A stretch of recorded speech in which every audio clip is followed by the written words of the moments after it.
नमस्कार। जन आवाज़ के आज के इंटरव्यू में आपका बहुत बहुत स्वागत है। आज हमारे साथ जो कांग्रेस के नेता हैं उनकी तारीफ यह कहते हुए करूंगा कि अपने शब्दों से बीजेपी के खेमे में मचा देते हैं खलबली। आज हमारे साथ हैं उत्तराखंड पीसीसी के विशेष आमंत्रित सदस्य श्री आजाद अली। बहुत बहुत स्वागत है सर। धन्यवाद सर, मेरा आपसे पहला प्रश्न ये रहेगा कि आपका राजनीतिक जीवन कहाँ से प्रारंभ हुआ? ऐसी क्या तब्दीलियां आई जीवन में जो आपके जीवन का प्रवाह राजनीति की तरफ हो गया? देखिए, एक ये संसार में हर व्यक्ति को ऊपर वाले ने किसी न किसी कर्तव्य के लिए बनाकर दुनिया में भेजा है और ये संस्कृति है दुनिया की।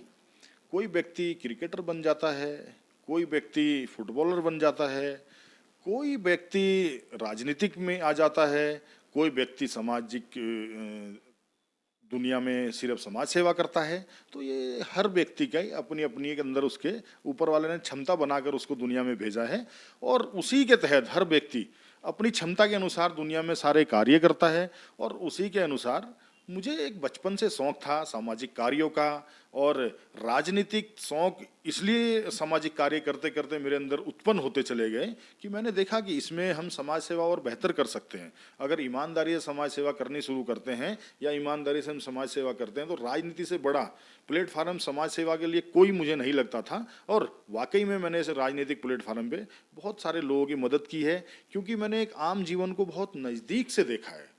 नज़दीक से ऐसे देखा है, मैं एक बहुत साधारण से मिडिल क्लास परिवार से जीवन यापन करने वाला इंसान हूँ और मैंने बहुत अच्छे से देखा है तकलीफ़ क्या होती है, गरीबी क्या होती है। और एक किसान परिवार को, खासकर एक काश्तकार परिवार को, एक किसान फैमिली को कैसे पैसे की ज़रूरत आन पड़ती है। हमारे पास, आपके पास, किसी भी किसान परिवार के पास अच्छी खासी ज़मीनें होने के बावजूद भी वह कई बारी कैश के लिए, लिक्विडिटी के लिए परेशान हो जाता है, उसको उधार लेने पड़ जाते हैं, उसको कर्ज लेना पड़ जाता है। तो ऐसे ऐसे हालात मैंने देखे तो कहीं ना कहीं तभी से एक जिज्ञासा मन में जगी कि किसान देश को अन्न भी दे रहा है, किसान देश को ऐसी रोज़मर्रा वाली ज़रूरतें पैदा करके दे रहा है, और किसान को हमारे देश में एक नारा दिया गया है, जय जवान जय किसान।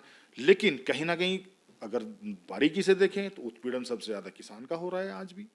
तो उन सारी चीज़ों को देखते हुए मुझे लगा कि समाज सेवा वाली इस लाइन में आगे बढ़कर हमें किसानों के लिए भी कुछ अच्छा करना चाहिए।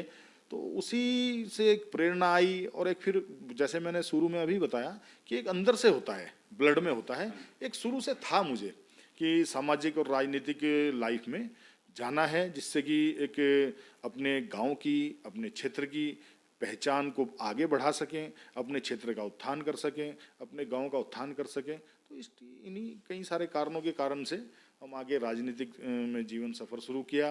शुरू में हमें जिस तरीके से यूथ में DAV college, DPS college, Dehradun के कई सारे कॉलेज में जो हमारे साथ जुड़े हुए लड़के थे, हमने वहीं से एक शुरुआत कराई लड़कों की। अच्छी खासी टीमें हमारे साथ बचपन से रहा करती थी, तो तभी से हम आगे बढ़ते चले गए। सन 2000 में उत्तराखंड राज्य अलग बन गया। तब यहाँ पर हम जैसे बहुत सारे युवाओं को एक अच्छा स्कोप मिला।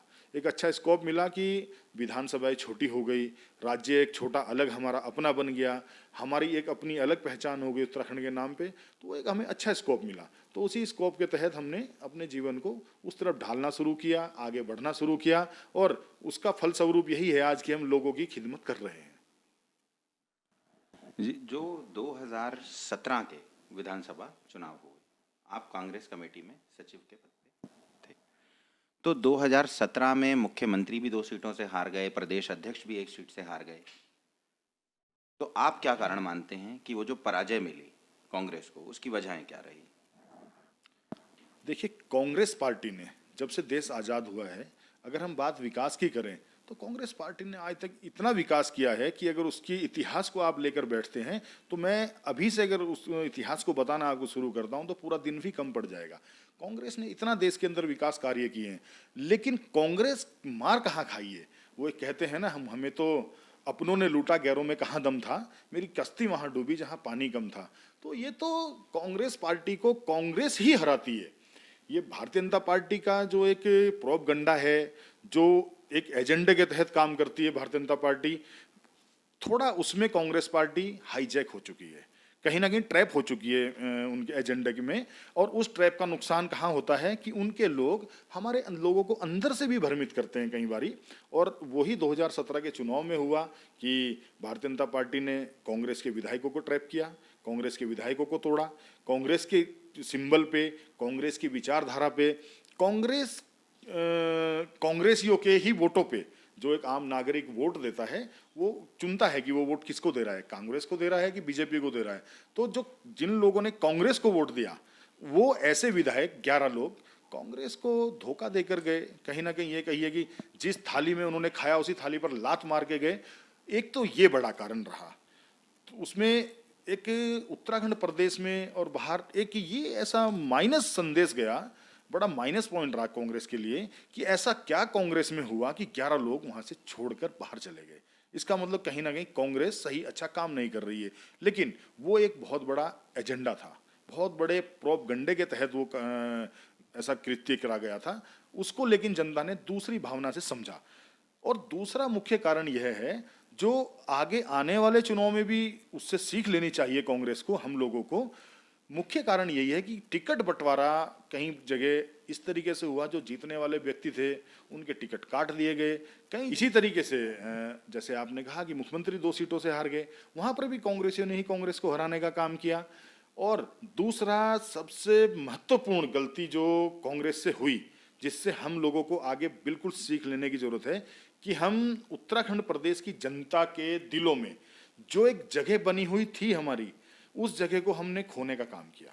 उस जगह को खोने के पीछे हमारी गुटबाजी भी अंदर अंदर नहीं रही कांग्रेस की। उत्तराखंड में गुटबाजी हमारी अखबारों में आ गई, गुटबाजी हमारी मीडिया चैनल में आ गई, गुटबाजी हमारी एक आम कार्यक्रमों में आ गई। उससे कहीं ना कहीं हम जो एक लोगों के दिलों में जगह होती है, उस जगह को खो चुके थे। उससे हमें बहुत बड़ा नुकसान हुआ। और फिर मैं वही कहूंगा कि कांग्रेस को कांग्रेस ने हराया, पूरा प्रदेश उसकी भरपाई कर रहा है। आज पूरे प्रदेश के जो कांग्रेस पार्टी के समय पे एक आम नागरिक से भी आप पूछेंगे, भाई जब यहाँ कांग्रेस की सरकार थी तो आम आदमी यहाँ पर किस तरीके की जिंदगी जी रहा था। और आज एक अच्छे खासे जिनके काम चल रहे थे, कारोबार चलते, उनको भी आप जाके पूछे कि उत्तराखंड में क्या स्थिति है, उन लोगों ने भी क्या कहा कि भाई कांग्रेस अच्छी थी, बीजेपी सरकार कुछ नहीं कर रही है। तो ये हालात आम लोगों के सर्वे में भी है। तो ये सारी चीजें पूरे प्रदेश आज भुगत रहा है। मेरा दूसरा प्रश्न आपसे ये रहेगा कि आप मुस्लिम समाज का भी प्रतिनिधित्व करते हैं, और जो मुस्लिम समाज जो है वो कहीं ना कहीं शिक्षा के मामले में, आर्थिक मामले में और राजनीतिक चीज़ों में वो बहुत पीछे रह गया। तो उनके उत्थान के लिए आपके पास क्या रणनीति है? ऐसा क्या करें कि एक गरीब वर्ग से, मध्यम वर्ग से समाज के पहले पायदान पे आ पाएं? देखिए, पहले तो आपने जो सवाल किया कि मैं मुस्लिमों का प्रतिनिधित्व करता हूँ, ये आपका सवाल कहीं ना कहीं मुझे ऐसा लगता है कि मेरे ऊपर सूट नहीं है। क्योंकि मेरा जो उत्तराखंड की पूरी राजनीति में है, वह हर समाज में मैं सबको एक बराबर नज़र से देखता हूँ।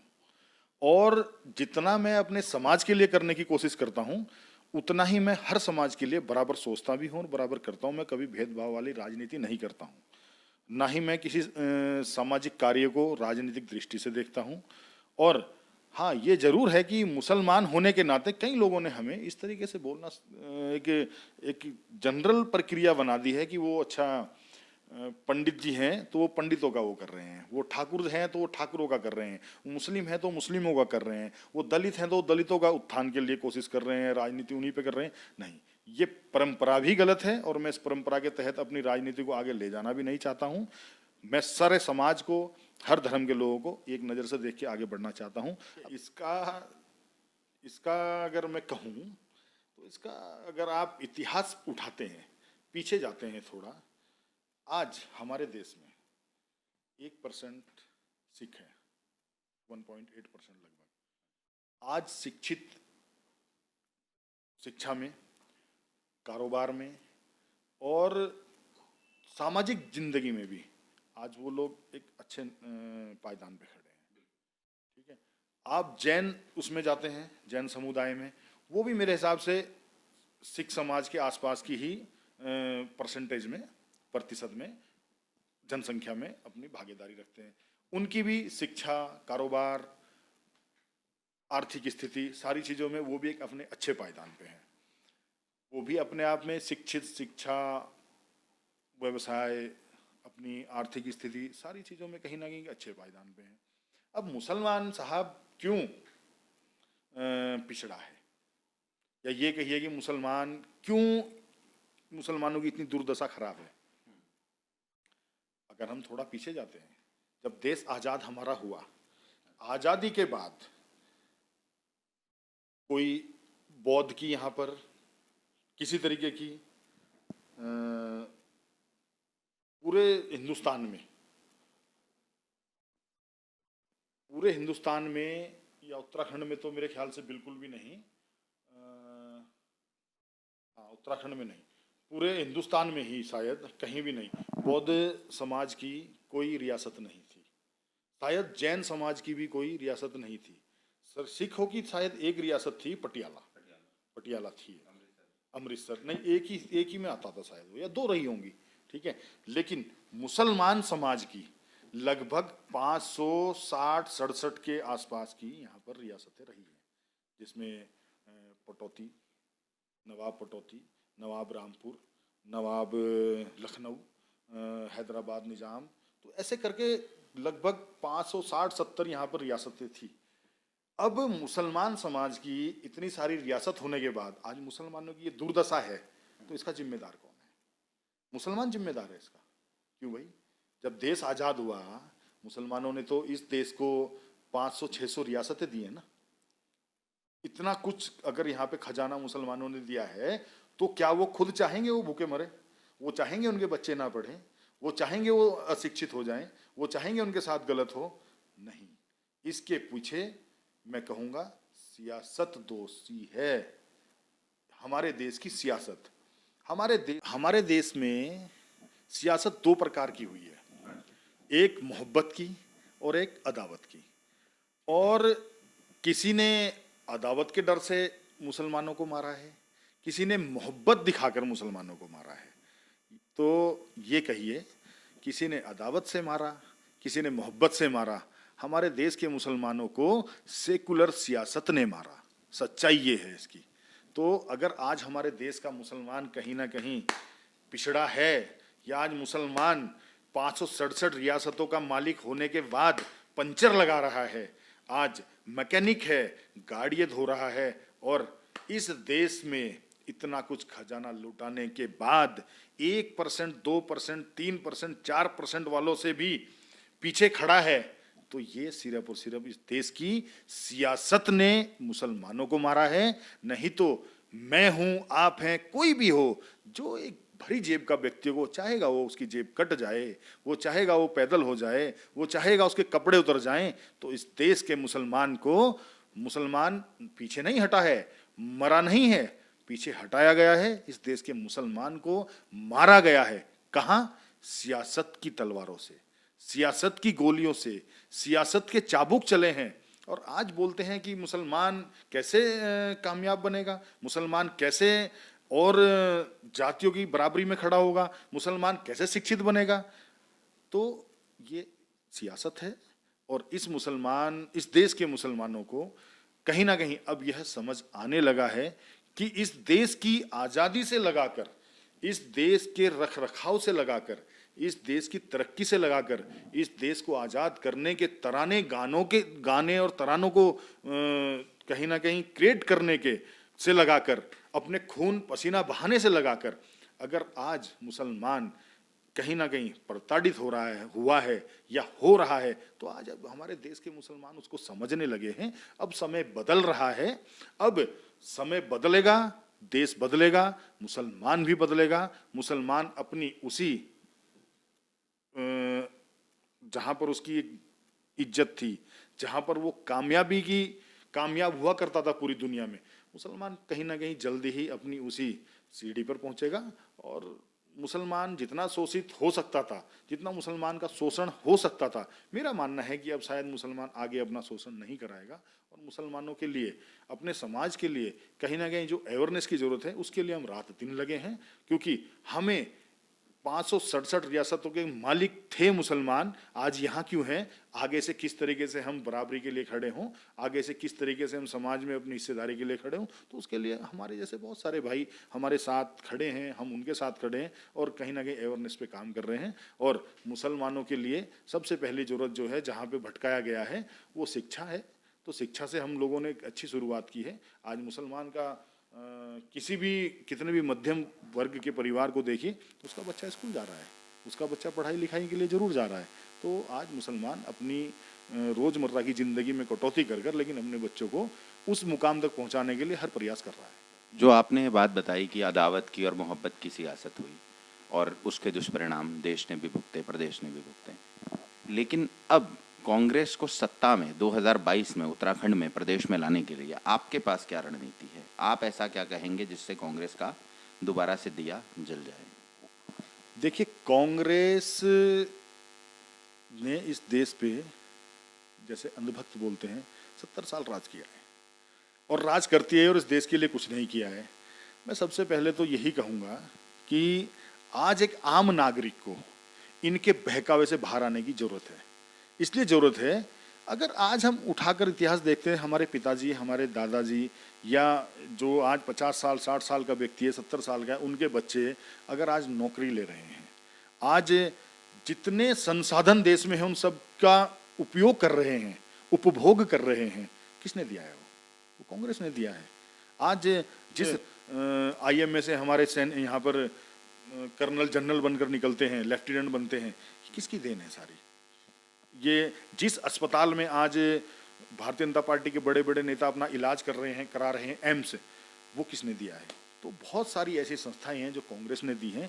तो आज सबसे पहले देश हित में, राज्य हित में आम जन को यह समझने की जरूरत है कि कांग्रेस को लाना है, राज्य को बचाना है, देश को बचाना है। नंबर एक बात।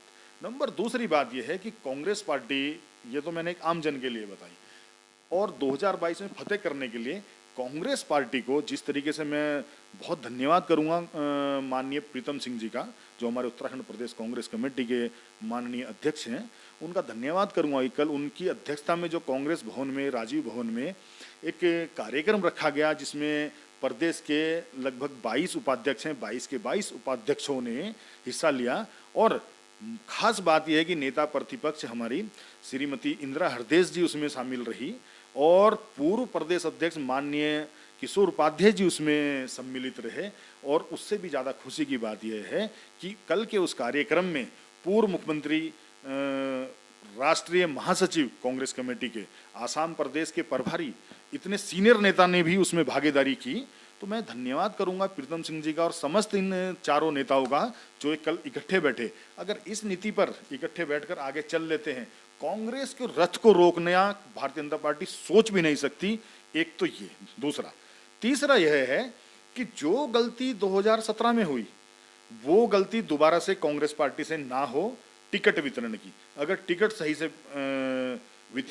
वितरित हो गए, मेरा मानना यह है कि मुश्किल से 2, 4, 5 लोग ही ऐसे हैं जो अपनी इज्जत बचा पाएंगे।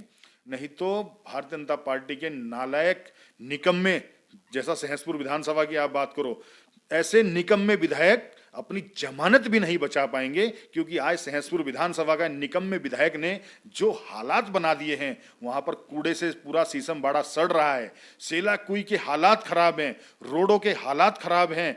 उस विधायक को सिर्फ आज इस कोरोना जैसी महामारी में भी फीते काटने से मतलब है। फीते काटने के अलावा कोई मतलब नहीं है। कारों की लाइन लगाने से मतलब है, इसके अलावा कुछ नहीं है। ऐसे विधायकों को तो जमानत बचानी, जब्त हो जाएगी। तो इसलिए कांग्रेस पार्टी को बड़ी सूझबूझ से टिकट वितरित करने की जरूरत है। और 2022 तो कांग्रेस पार्टी की झोली में पड़ा है, क्योंकि प्रदेश में हाहाकार है। जो मुख्यमंत्री हैं हमारे, उनको तो यही नहीं पता कि उन्होंने सुबह कौन सा बयान दिया है, कौन सा उन्होंने फैसला लिया है। शाम को उनके फैसले बदल जाते हैं। आज एक आम आदमी भी बोल रहा है, ऐसे ही नहीं बोल रहा है, चुस्की लेकर बोल रहा है कि ये तो पलटू सीएम है। अब एक मुख्यमंत्री के लिए पलटू सीएम नाम पड़ जाना बड़ी दुर्भाग्य की बात है। तो ऐसे मुख्यमंत्री के राजकाज में दोबारा तो भारतीय जनता पार्टी का आना तो बहुत दूर की बात, अपनी जमानत बचा लें इनके कुछ विधायक, वो भी बहुत है। और मेरा अंतिम प्रश्न आपसे ये रहेगा कि आपका उत्तराखंड की जनता को 2022 के संदर्भ में क्या संदेश है, आपकी क्या राय है?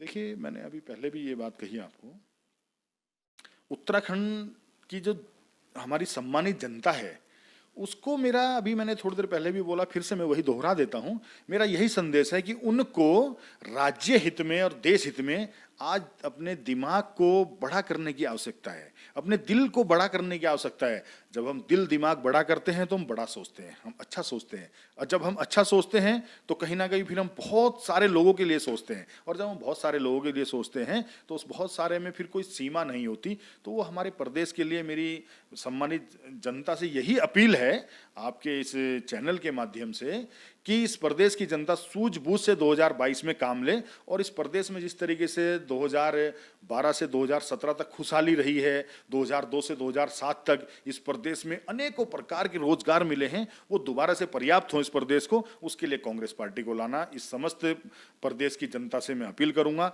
अति आवश्यक है।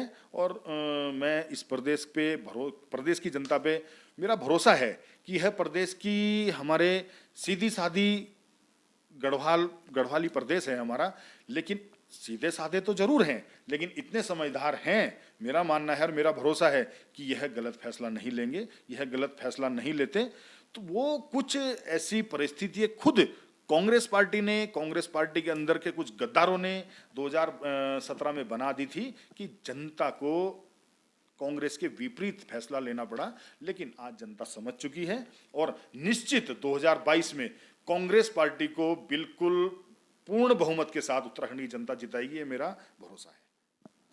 धन्यवाद, आपने अपनी बात अपने अदा के मुताबिक सशक्तता से रखी, उसके लिए आपका बहुत बहुत धन्यवाद। बहुत धन्यवाद आपका। धन्यवाद जी, नमस्कार।